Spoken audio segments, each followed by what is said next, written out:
Hey, c'est Nancy. Aujourd'hui, je vous retrouve pour vous parler de mon livre Au-delà des apparences. Alors, de quoi il parle ce livre? Pourquoi je l'ai écrit? Voilà. Pour commencer, j'ai envie un peu de recadrer et de restituer.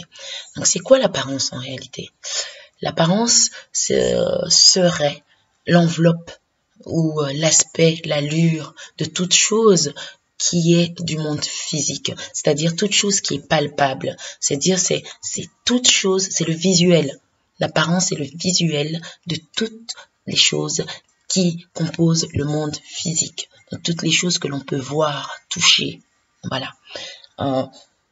Et pourquoi est-ce que aujourd'hui, plus que jamais, d'après moi, il est intéressant de regarder au-delà des apparences, parce que nous sommes dans une ère de communication, ère dans laquelle l'image, l'apparence compte plus que jamais. Je vais vous donner un exemple. Poster un texte et poster une photo sur Facebook. Regardez les réactions.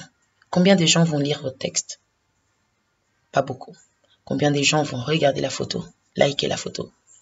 Beaucoup, beaucoup plus. Voilà.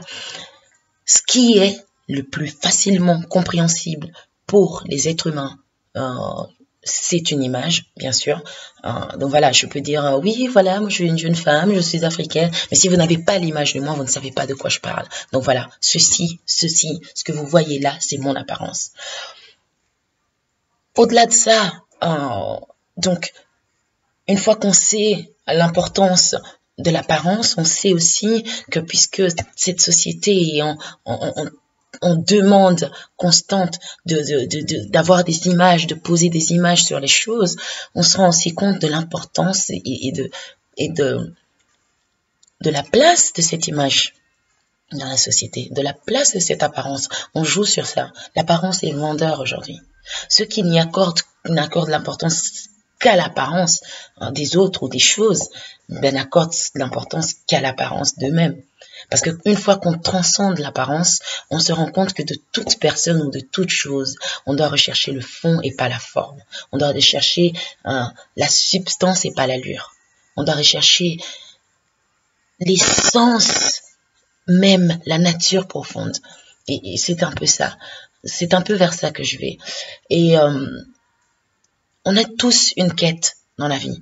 On a tous un moment où on se demande, on se questionne. Et quand on se laisse vivre, quand on se laisse aller dans le questionnement, peut-être ça et là, on commence à trouver des petites réponses. Moi, je me suis questionnée très tôt, parce que j'ai toujours suivi le choix de mon cœur. Et c'est ça, au-delà des apparences, les choses ne sont pas forcément ce qu'elles sont. Il y a une infinité de possibilités. Voilà, il y a tellement une infinité de possibilités que ça nous laisse le choix de nous tromper. Les choses paraissent simples, paraissent belles. Parfois, elles paraissent, et d'autres paraissent compliquées, mais elles ne le sont pas en réalité. Voilà. Donc, au-delà des apparences, et surtout là pour questionner, je vous parle d'amour, je vous parle des hommes, je vous parle de la lumière, je vous parle de tout, je vous parle de ce que j'ai eu à voir, de ce sur quoi j'ai eu à poser mon regard, ou ce sur quoi j'ai eu envie de réfléchir ou d'écrire. Voilà. Et c'est comme si je m'assois à un autre endroit dans la pièce pour pouvoir vous rapporter mon analyse. Voilà. Et ça grandit. Et je vais pas en dire plus. Je vous demande juste d'aller, de rechercher ce livre, de cliquer.